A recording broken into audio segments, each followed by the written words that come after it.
والصلاة والسلام على سيدنا ومولانا محمد وعلى آلہ وأصحابہ اجمعین۔ بڑی خوشی کی بات ہے کہ آپ کا مدرسہ ہے، آپ لوگ چلاتے ہیں، آپ لوگوں کی اولاد اس مدرسے میں پڑھتی ہے، اللہ کی کتاب کو حفظ کرتی ہے۔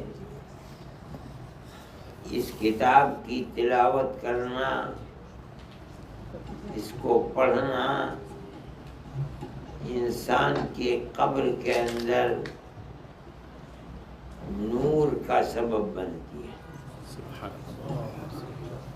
یہ بڑی سعادت کی بات ہے، خوشی کی بات ہے کہ آپ کے بچے قرآن سیکھ کر جا رہے ہیں،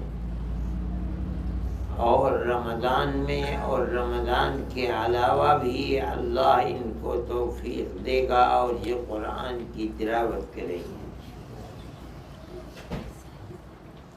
صرف قرآن ہی اللہ کی کتاب نہیں ہے، قرآن سے پہلے حضرت عیسیٰ علیہ نبینا علیہ الصلاۃ والتسلیم کو کتاب دی انجیل، وہ بھی اللہ کی کتاب ہے۔ ان سے پہلے حضرت موسیٰ علیہ نبینا علیہ الصلاۃ والتسلیم کو اللہ نے کتاب دی تورات، وہ بھی اللہ کی کتاب ہے۔ ان سے پہلے بنو اسرائیل میں حضرت داؤد علیہ نبینا علیہ الصلاۃ والتسلیم کو کتاب دی زبور، قرآن کے اندر اس کا ذکر ہے۔ حضرت ابراہیم علیہ نبینا علیہ الصلاۃ والتسلیم کو بھی کچھ صحیفے دیے گئے، اس کا مطلب ہے کتاب دی گئی۔ صحف ابراہیم و موسیٰ قرآن کے اندر ہے۔ قرآن میں تمام انبیاء کا ذکر نہیں ہے، منہم من قصصنا علیک ومنہم من لم نقصص علیک۔ کچھ انبیاء کے نام ہم نے آپ کو بتا دیے، کچھ کے نہیں بتائے، کتنوں کے بتائے جائیں گے۔ ان انبیاء پر کیا کیا حالات تھے، کیا کتابیں اتریں، اس کا ذکر نہیں ہے۔ ہو سکتا ہے اور بھی کتابیں ہوں، لیکن جتنا تعلق اس امت کو اپنی کتاب قرآن سے ہے، کسی امت کو اتنا تعلق اپنی کتاب سے نہیں ہے۔ قرآن اترا تھا 1400 سال پہلے عرب میں۔ اس کتاب کے پڑھنے والے، اس کو یاد کرنے والے، اس کو حفظ کرنے والے ساری دنیا کے اندر پائے جاتے ہیں۔ بنگلہ زبان الگ زبان ہے، اس کے بولنے والے بھی قرآن کو حفظ کرنے والے اور بہت شاندار عربی لب و لہجے میں پڑھنے والے قرآن کے۔ ابھی آپ کے سامنے ایک بچے نے پڑھا، کوئی اگر آپ تلاش کریں کہ آپ کو تورات کا حافظ مل جائے، آپ ساری دنیا میں تلاش کریں کوئی حافظ نہیں ملے گا۔ آپ تلاش کریں کوئی انجیل کا حافظ مل جائے، کوئی حافظ انجیل کا نہیں ملے گا۔ قرآن کے اتنے حافظ ایک ایک شہر میں، ہندوستان میں کہتا ہوں، اور پاکستان میں، بنگلہ دیش میں بھی مسجدیں کم ہوتی ہیں، حافظ زیادہ ہوتے ہیں۔ رمضان میں حافظ تلاش کرتے ہیں کسی مسجد میں ہمیں تراویح پڑھانے کے لیے موقع مل جائے، مگر نہیں ملتا۔ بہت سے حافظ رہ جاتے ہیں، اپنے گھروں میں پڑھتے ہیں۔ یہ قرآن کی وشیشتا ہے، امتیاز ہے قرآن کا۔ اللہ نے اس کتاب کی حفاظت کی خود ذمہ داری لی تھی۔ اس نے اپنے بندوں کے دل میں قرآن سے محبت پیدا کر دی۔ لڑکے بھی پڑھتے ہیں، لڑکیاں بھی پڑھتی ہیں، حفظ کرتے ہیں۔ مجھے ابھی بتایا کہ وہ 3 بچے یا 4 بچے جنہوں نے ایک دن میں پورا قرآن سنا دیا استاد کو، ان میں ایک بچی بھی ہے جس نے پورا قرآن سنا دیا۔ یہ قرآن کا امتیاز ہے۔ قرآن جیسے دنیا میں کتابیں ہوتی ہیں ایسی کتاب نہیں ہے۔ اللہ اس کتاب کو قیامت کے دن زبان عطا فرمائیں گے، بولے گی، بتائے گی کہ اس آدمی نے میرے حق کو ادا کیا، تلاوت کرتا تھا، میرے ہر حکم کی پابندی کرتا تھا، اے اللہ اس کو اپنی رحمت سے نواز۔ اور اگر کوئی آدمی قرآن کو پڑھے گا اور بھول جائے گا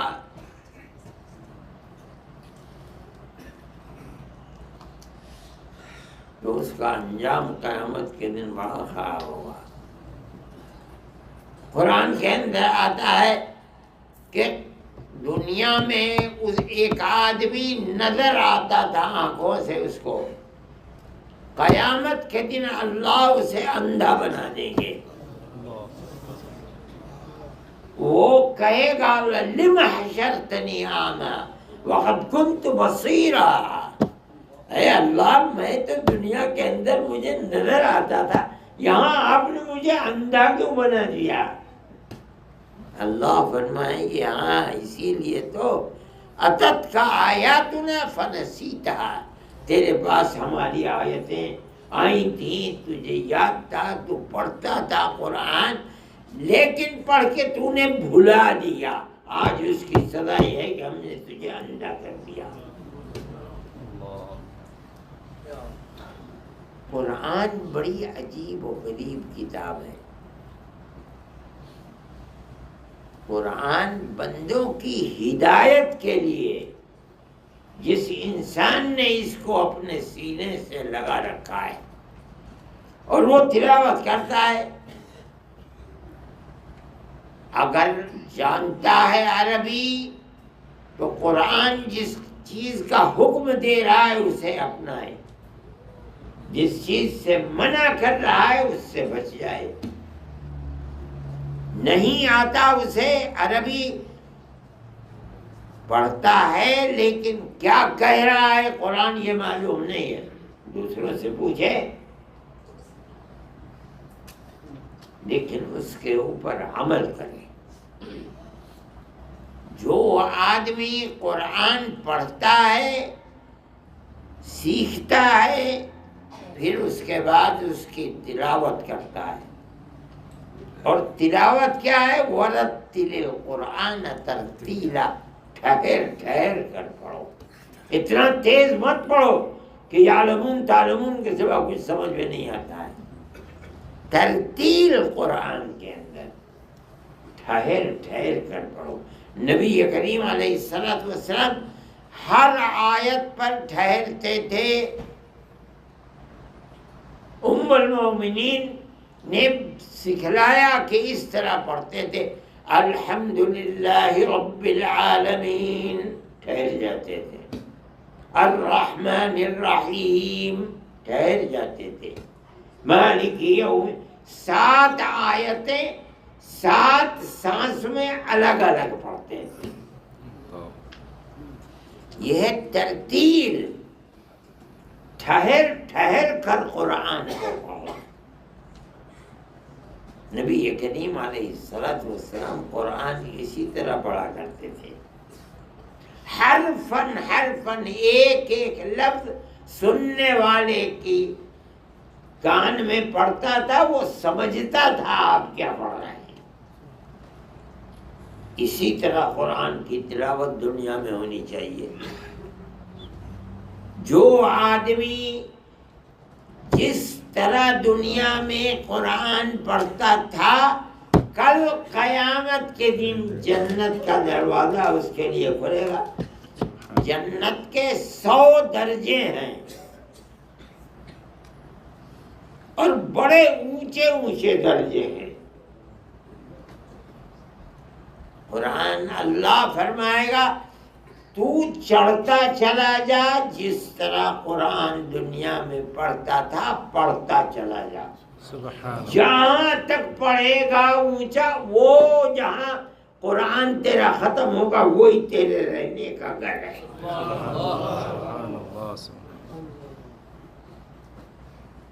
قرآن انسان کی دنیا میں ہدایت، قیامت کے دن جنت میں اعلیٰ سے اعلیٰ درجہ، قبر کے اندر اس کی منزل کو آسان کرنے والی۔ سبحان اللہ۔ آپ لوگوں نے سنا ہوگا کہ قبر میں چاہے مرد ہو چاہے عورت ہو، جب اس کو دفن کیا جائے گا تو فرشتے آئیں گے، آ کے اسے اٹھائیں گے، اس سے سوال کریں گے، پوچھیں گے بتا من ربک، تیرا رب کون ہے؟ کوئی نہ استاد ہے، نہ ماں ہے، نہ باپ ہے، بتائے کون سے؟ دنیا میں اپنا عقیدہ جو تھا وہ یاد آئے گا، کہے گا ربی اللہ، میرا رب تو اللہ ہے۔ وما دینک، تیرا دین کیا ہے؟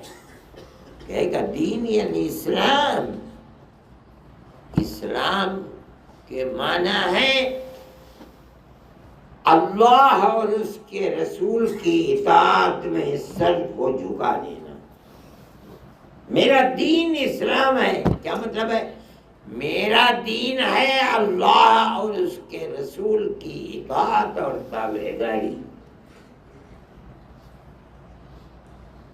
تیسرا سوال ہوگا بتا یہ کون ہے؟ اللہ کے نبی کی صورت سامنے لائی جائے گی، یہ کون ہے؟ بعض حضرات کہتے ہیں کہ نبی کی مبارک صورت سامنے آئے گی، بعض لوگ کہتے ہیں مرنے والے کی قبر سے لے کر اللہ کے نبی کی مبارک قبر تک جو زمین ہے ہٹا دی جائے گی، دیکھے گا، پوچھا جائے گا یہ کون ہے؟ اگر مومن ہے اور دنیا میں ایمان تھا، جو کتاب لے کر آئے تھے اس کتاب سے محبت تھی، تو کہے گا حضرت محمد رسول اللہ، یہ محمد ہیں، رسول اللہ ہیں۔ تو چوتھا سوال کرے وما یدری، تو نے انہیں پہچانا کیسے؟ تجھے کیا معلوم کہ محمد ہیں؟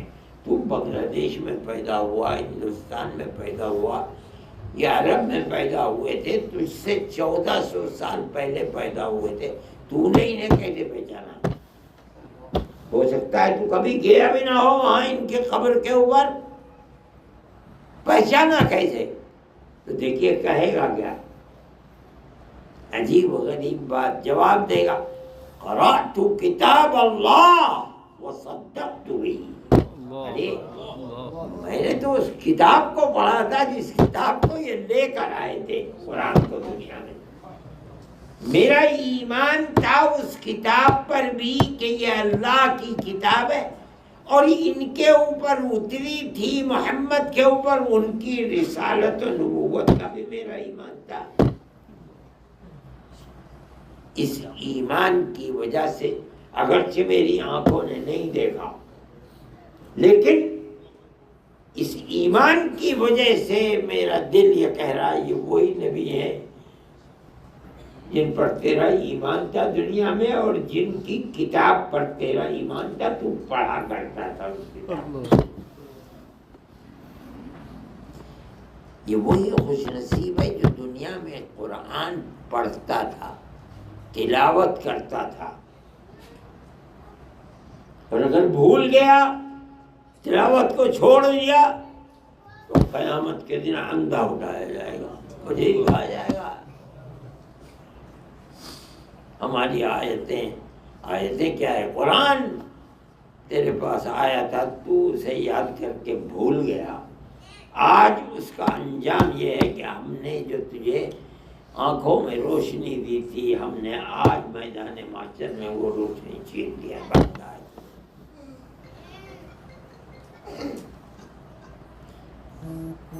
پھر یہی نہیں، ماں باپ جنہوں نے حفظ کرایا ہے،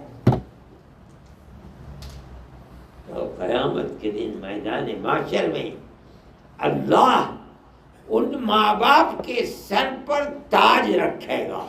تمہارے بیٹا ہے، تم نے حفظ کرایا اسے قرآن کی، تمہارا یہ امتیاز وشیشتا ہے، تمہارے سر کے اوپر تاج ہے۔ جنہوں نے نہیں کرایا، اولاد کو حافظ قرآن نہیں بنایا، ان کے سر پر تاج نہیں ہوگا۔ جنہوں نے قرآن حفظ کرایا ہے، ان کے سر کے اوپر تاج ہوگا۔ اس لیے کہ انہوں نے اپنے بچے کو جو کر سکتے تھے وہ یہ کیا ہے کہ اللہ کی کتاب کا حافظ بنایا۔ اللہ کے یہاں جب ماں باپ کی یہ وقات اور یہ مرتبہ ہے، اس بچے کا کیا مرتبہ ہوگا قیامت کے دن؟ سبحان اللہ، سبحان اللہ۔ اس لیے یہ خدا کا بڑا انعام ہے کہ آپ جہاں رہتے ہیں وہیں اسی شہر میں آپ ہی کے دائیں بائیں اللہ نے مدرسے کو قائم کر دیا، آپ کو اپنا بچہ کہیں بھیجنا نہیں پڑتا۔ ورنہ قرآن تو ایسی چیز تھی کہ اگر اسے جہاں رہتا ہے وہاں سے اٹھا کر دنیا کے کنارے پر بھیجنا پڑتا تاکہ حافظ قرآن ہو جائے، تو بھی سستا سودا تھا، وہاں بھی جاتا۔ آپ کے لیے تو بڑا آسان ہے، گھر سے آئے بیٹھے، پڑھانے والے موجود ہیں، مدرسہ موجود ہے، کچھ لینا دینا بھی نہیں پڑتا ہے، آپ آئیے مفت پڑھیے چلے جائیے، حافظ قرآن بن جائیے۔ کیا مطلب ہے؟ آپ کے قبر منور ہے، قیامت کے دن جنت آپ کے لیے متعین ہے، راحت و آرام عیش کی زندگی آپ کے لیے متعین۔ کیا سبب ہے؟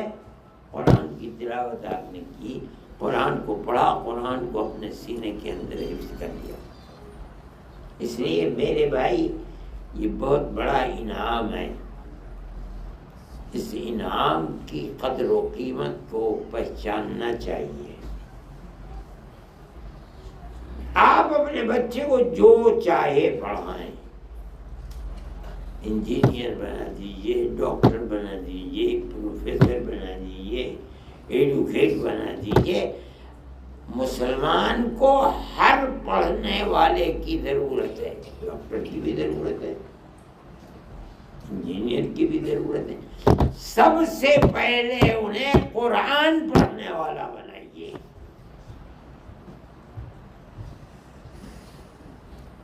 تاکہ جنت کے اندر اس کا مرتبہ وہ ہو جو قرآن دنیا میں تلاوت کیا کرتا تھا۔ رتل کما کنت ترتل فی الدنیا، اسی طرح پڑھتا چلا جا اور بڑھتا چلا جا، جہاں آخری منزل تیری وہی ہے جہاں جا کر کے تیرا قرآن ختم ہوگا۔ یہ بڑی اہمیت کی چیز ہے میرے بھائی، بڑی خوشی کی چیز ہے۔ میں پہلے بھی آپ کے یہاں بار بار آ چکا ہوں اور میں اس مدرسے میں بھی آیا ہوں، اگرچہ وہ اس کا ابتدائی دور تھا۔ آج کا زمانہ میرے لیے خوشی کا ہے کہ مدرسہ ماشاءاللہ ترقی کر رہا ہے۔ آپ بھی حضرات میں سے کچھ لوگ ہیں جو اس مدرسے کی حفاظت بھی کر رہے ہیں اور اس مدرسے کو بڑھا بھی رہے ہیں۔ یہ حقیقت یہ ہے کہ آپ کے لیے، آپ کے بچوں کے لیے، آپ کی آنے والی نسلوں کے ایمان کے لیے دنیا بڑی خراب چیز ہے۔ ساری دنیا اسلام کی، قرآن کی، اسلام کو ماننے والے، قرآن کے پڑھنے والوں کی مخالفت میں کرے گی۔ ساری دنیا اس کنارے سے لے کے دوسرے کنارے تک ہر آدمی اسلام کا مخالف ہے، ہر حکومت مخالفت کرتی ہے۔ مسلمان مخالفتیں کرتے ہیں، مسلمان حکومتیں مخالفتیں، دنیا کی تعلیم کے لیے بڑی بڑی یونیورسٹیاں کھول دیتے ہیں، قرآن کی تلاوت کو سکھلانے کے لیے مدرسے عرب ملکوں کے اندر کہاں مدرسے نہیں ہوتے۔ ان حالات کے اندر اپنے اور اپنے بچوں کے، اپنے دین کی، آنے والی نسلوں کے دین و ایمان کی حفاظت بڑی اہم چیز ہے۔ یہ اللہ کا احسان ہے کہ ہمارے ملکوں کے اندر مدرسے کھلے ہوئے ہیں اور ان مدرسوں کے اندر حفظ قرآن کا اتنا رواج ہے، اتنا رواج ہے کہ ایک ایک مدرسے میں جانتا ہوں کہ کئی سو لڑکے ایک سال میں حافظ ہوتے ہیں، سو لڑکے حافظ ہوتے ہیں۔ ہندوستان میں ایسے مدرسے موجود ہیں اور کسی کو سند نہیں دیتے جب تک وہ صبح فجر سے لے کر کے اور عشاء تک پورا قرآن سنا نہیں دیتا، تبھی ان کے سر پہ پگڑی بنتی ہے۔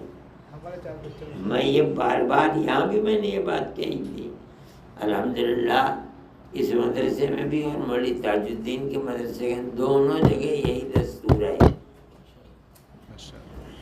کہ پورا قرآن سنائے، تب اس کے بعد وہ اس کے مستحق ہیں کہ ان کو سند دی جائے۔ ہندوستان میں تو بہت سے مدرسے ایسے ہیں، گجرات کے اندر بھی اور یو پی کے اندر بھی، کہ وہ جب تک پورا قرآن نہیں سنا دیتا نہیں دیتے اس کو سنا۔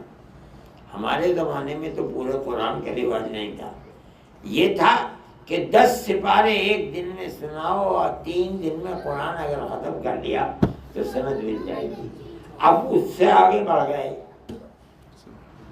قرآن روز پڑھنا چاہیے، لیکن جس نے قرآن کو اتنا یاد کر لیا کہ وہ ایک دن میں پورا قرآن سنا دیتا ہے، اگر خدا نخواستہ وہ سال بھر میں 11 مہینے قرآن نہیں پڑھے گا، بھولے گا نہیں، رمضان میں پڑھ لے گا کافی۔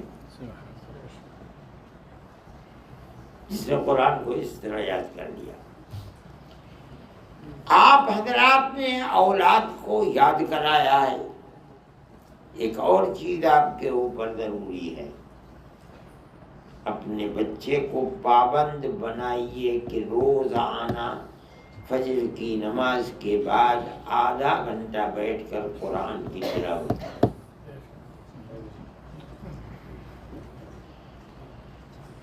یہ ضروری ہے، ورنہ بچہ تلاوت نہیں کرے گا، اگر بھول گیا تو کچھ بھی نہیں ہے بات۔ روزانہ تلاوت ہونی چاہیے۔ میں ایسے علماء کو جانتا ہوں دیوبند کے اندر جنہوں نے آخری وقت میں بچے کو بلایا اور بلا کے یہ کہا کہ بیٹا میں تو دنیا سے جا رہا ہوں، میں نے تمہیں حفظ تمہارے لیے نہیں کرایا تھا، حفظ کرنے سے نہ ملازمت ملتی ہے نہ پیسہ ملتا ہے، میں نے تمہیں حفظ اپنے لیے کرایا تھا، تاکہ کل قیامت کے دن مجھے جنت کے اندر میرے سر پر تاج ہو۔ اس لیے میں تمہیں یہ نصیحت کر کے دنیا سے جا رہا ہوں، روز آنا ایک سپارہ پڑھ کر کے میری روح کو ثواب پہنچا دینا، یہ امانت ہے تمہارے ساتھ۔ ماں باپ کو اپنی اولاد کو پابند بنانا چاہیے، یہی نصیحت کرنی چاہیے کہ بیٹا تمہیں حافظ قرآن ہم نے اپنے لیے بنایا تھا۔